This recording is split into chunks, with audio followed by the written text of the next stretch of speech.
do livro Caminho, Verdade e Vida, psicografado pelo médium Francisco Cândido Xavier, através do Espírito Emmanuel. Capítulo 37, de 180. Honras vãs.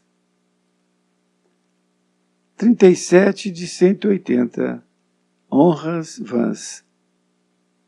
Em vão, porém, me honram, ensinando doutrinas que são mandamentos de homens.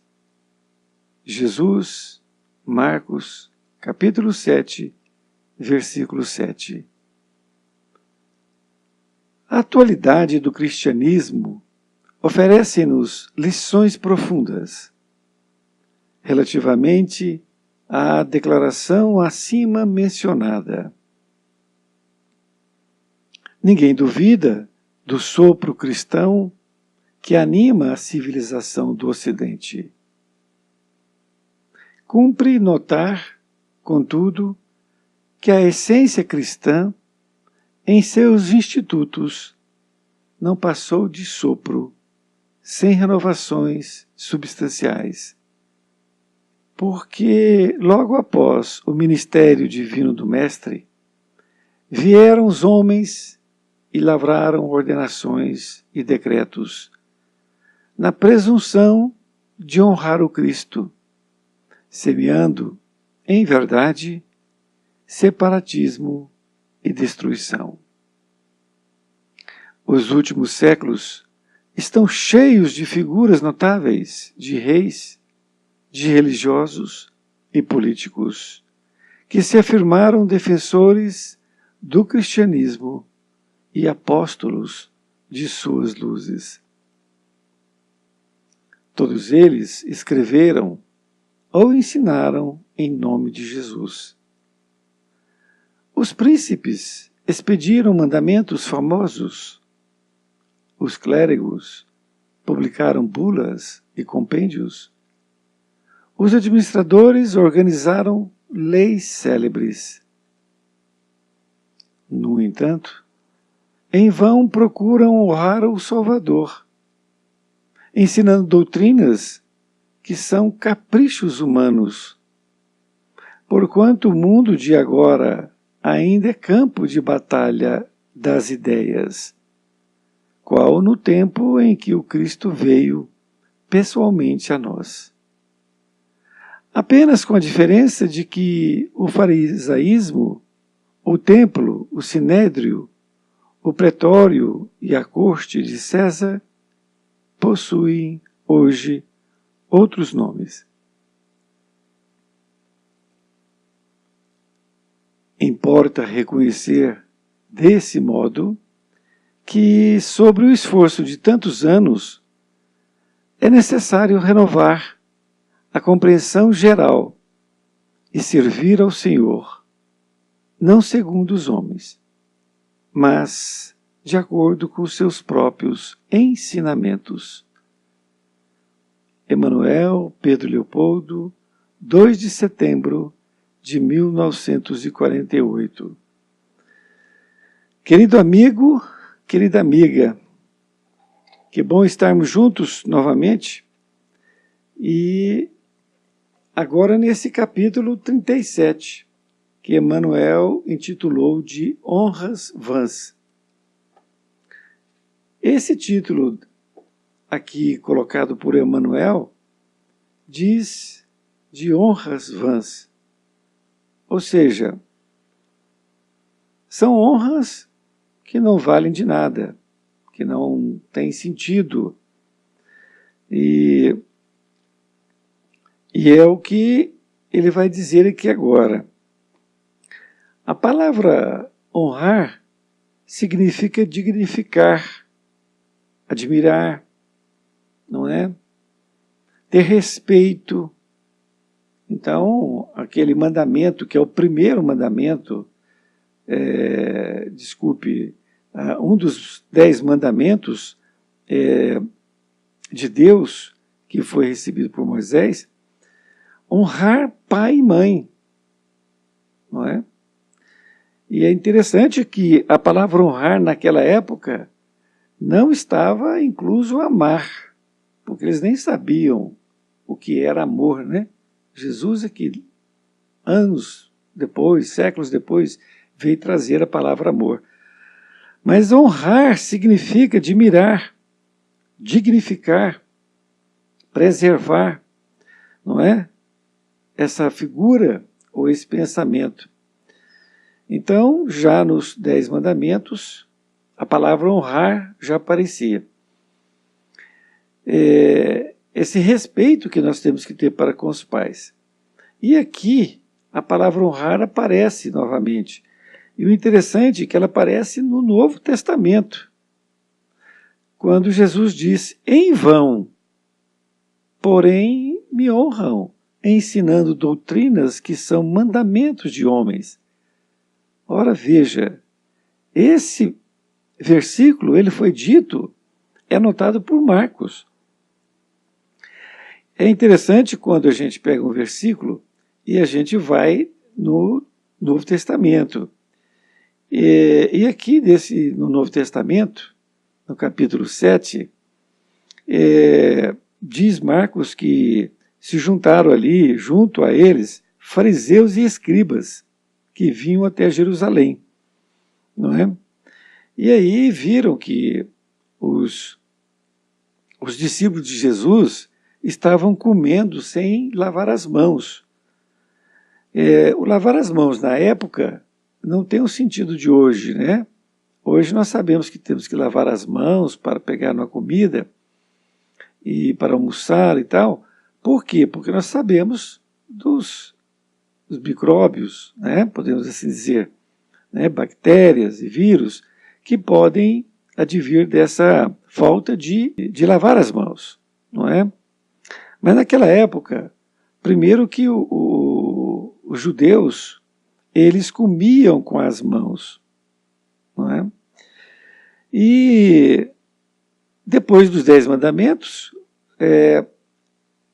Moisés teve que fazer muitos decretos, vamos chamar assim, e dizendo que era de Deus também, além dos 10 mandamentos, para administrar aquele povo, que era muito arredio, e ele colocou muitas coisas que deviam ser feitas, e acredito que esta seja uma delas, de lavar as mãos.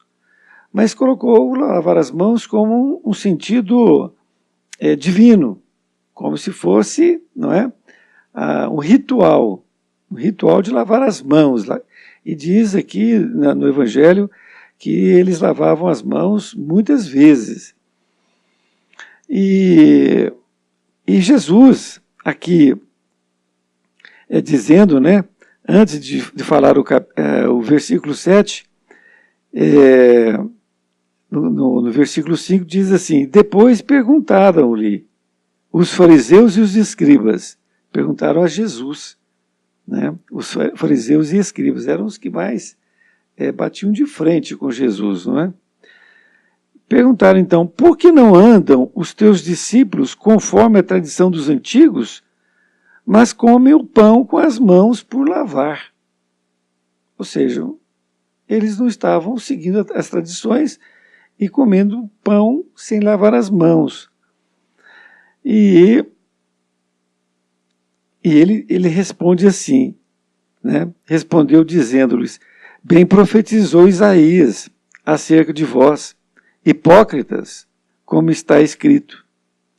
Este povo honra-me com os lábios, mas o seu coração está longe de mim.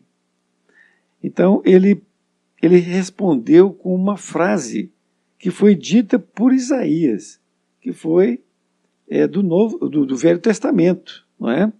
Antes dele, um profeta. Então, o que estava acontecendo com Isaías antes de Jesus estava acontecendo também com ele. E aí é que vem o 7, o versículo 7 do capítulo 7. Né? Em vão, porém, me honram, ensinando doutrinas que são mandamentos de homens.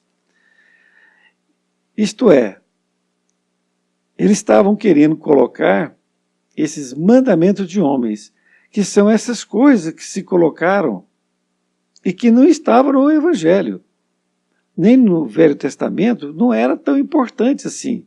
Mas o passar dos anos, os escribas, os fariseus, eles estavam dando mais importância a essas coisas, não é, do que as leis de Deus. Isto é, eles davam muito mais importância a lavar as mãos, a esse ritual, essa coisa toda, do que seguir os 10 mandamentos. Perceberam?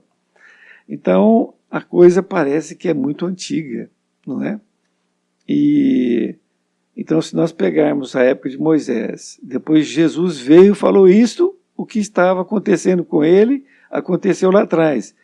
E passado mais de 2000 anos, a gente agora vai perceber o que Emmanuel vai dizer para nós a respeito desta questão de estar honrando Jesus ou não, não é? Estar honrando efetivamente Jesus ou estar honrando através dos mandamentos dos homens. Dos mandamentos dos homens, ou seja, o que foi criado pelos homens fora aqui do Evangelho.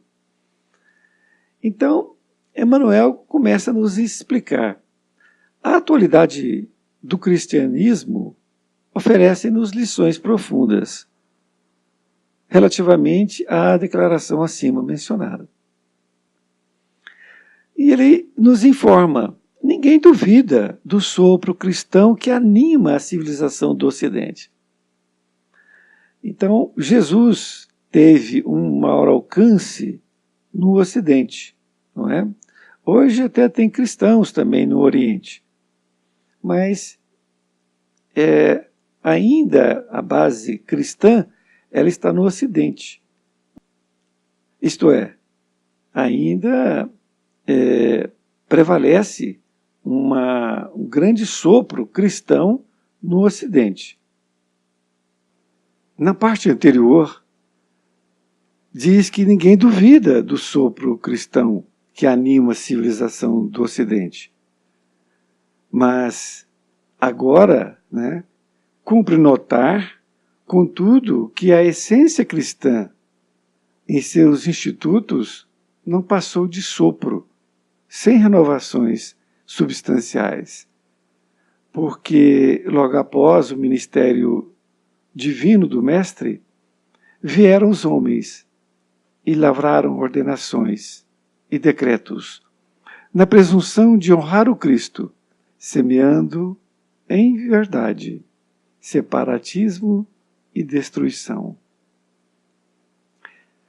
Nesta parte aqui, o que nós podemos observar? Embora o sopro divino do Evangelho de Jesus tenha passado por todo o Ocidente, ele diz aqui que cumpre notar que não passou de um sopro sem renovações substanciais. Isto é, aquele manancial de conhecimento, de ensinamento, ele não renovou. Por que não renovou? Porque logo após o ministério divino do Mestre, ou seja, logo após ele ter vindo, vieram os homens e lavraram ordenações e decretos, na presunção de honrar o Cristo, semeando, em verdade, separatismo e destruição. Esses homens que ele se refere são homens inicialmente da Igreja Católica, que criaram ordenações, decretos, não é? Concílios, aquelas todas as coisas que nós sabemos da história. E por isto que eles semeando em verdade separatismo e destruição. E isto que é muito importante nós percebermos.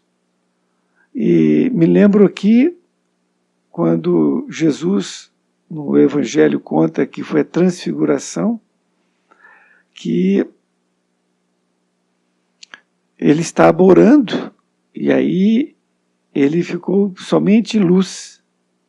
E os discípulos, alguns que estavam com ele, ficaram maravilhados com aquilo. E apareceu a figura de Moisés e de Elias. E aí Pedro disse: Mestre, se quiseres, podemos fazer 3 tendas, uma para o Senhor, uma para Elias e outro para Moisés. E naquele momento uma voz falou para Pedro, para os discípulos: escute o meu amado filho. Isto é, isso que você falou não procede. Isto porque, se lá tivesse feito isto, essas 3 tendas, iria acirrar ali o separatismo, a destruição, não é? Porque as pessoas iam ficar achando que um é melhor do que o outro. E naquele momento também a voz quis dizer que Jesus, ele era, na escala evolutiva, mais elevado do que os dois. É isso que ele quis dizer também.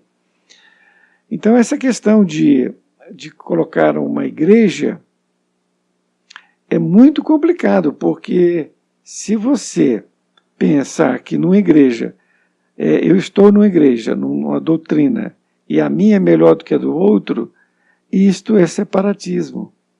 Você está se separando do outro, ao invés de amá-lo. No segundo parágrafo, ele diz assim: os últimos séculos estão cheios de figuras notáveis de reis, de religiosos e políticos que se afirmaram defensores do cristianismo e apóstolos de suas dúzias. Então, desde a vinda de Jesus, foram inúmeros reis, políticos, religiosos, não é? Que afirmaram defensores do cristianismo, pelo que faziam, não é? A própria cruzada, eles faziam em nome de Jesus. E isso ocorreu em toda a nossa história. Nesta outra parte, ele diz: todos eles escreveram ou ensinaram em nome de Jesus. Então, eles realmente passaram praticamente a vida deles escrevendo, não é? E ensinando sobre Jesus. E aí, ainda tem os príncipes expediram mandamentos famosos. Os clérigos publicaram bulas e compêndios. Os administradores organizaram leis célebres. Então vejam bem, cada um fez alguma coisa acreditando que estava divulgando o Evangelho de Jesus. Acreditando que ele estava praticando o Evangelho de Jesus. Os príncipes expediram mandamentos famosos, não é? Então colocou ali mandamentos para serem seguidos. Os clérigos, ou seja, a parte religiosa, publicaram bulas e compêndios. Os administradores organizaram leis célebres, fizeram leis, né, baseadas no cristianismo. Aqui agora ele diz: no entanto, em vão procuraram honrar o Salvador. Então o que foi dito atrás, que eles fizeram, não é? Os reis, o clérigo e também os administradores, em vão procuraram honrar o Salvador, ensinando doutrinas que são caprichos humanos. O que significa que desviaram do Evangelho de Jesus. Porquanto o mundo de agora ainda é campo de batalha das ideias. Então ele está afirmando que o mundo de agora ainda é um campo de batalha das ideias. Isto por quê? Porque não houve a prática e o ensinamento de Jesus daquela época, anos atrás, né? E diz ainda, qual no tempo em que o Cristo veio, então, naquele tempo que o Cristo veio, pessoalmente a nós, apenas com a diferença de que o farisaísmo, o templo, o sinédrio, o pretório e a corte de César possuem hoje outros nomes. Então ele está afirmando que muita coisa deveria ter sido mudada. E não mudou praticamente nada. Porque ele está dizendo aqui, afirmando que a diferença é que mudaram de nomes. Tudo aquilo que acontecia na época de Jesus, né, está acontecendo hoje, com outros nomes. Porque as igrejas cristãs, que são o catolicismo, a igreja-mãe, os evangélicos, não é? E também o espiritismo, vivem isolados uns dos outros. Não é? Uns respeitam os outros, outros não. Nesta última parte, diz, importa reconhecer, desse modo, que sobre o esforço de tantos anos, é necessário renovar a compreensão geral e servir ao Senhor, não segundo os homens, mas de acordo com os seus próprios ensinamentos. Então, Emmanuel está nos aqui explicando que o que importa nós reconhecermos desse modo é que o esforço de tantos anos não ocorreu muitas coisas benéficas. Por isto é necessário renovar a compreensão geral e servir ao Senhor, não segundo aos homens. Então, não segundo o que os homens escreveram, mas de acordo com os seus próprios ensinamentos. O que significa isto? O Evangelho de Jesus está bem explicado. Se nós queremos pegar o Evangelho de Jesus e explicar o que entendemos do seu Evangelho, não é? Sem sair dele, nós estaremos ensinando. Agora, se nós começarmos a fugir do Evangelho de Jesus e fazendo outras coisas e colocando aquilo como se fosse cristianismo, aí nós estamos fugindo, não é? A lição é extraordinária. É para nós refletirmos como nós estamos divulgando o Evangelho de Jesus, como nós estamos nos relacionando com os outros, porque o primeiro mandamento é amar a Deus sobre todas as coisas e o próximo como a si mesmo. Então, se eu não amar o meu irmão, que ele é evangélico, então eu não estou fazendo o que Jesus disse para fazer, não é? Um grande abraço e até mais ver, e fique com Deus.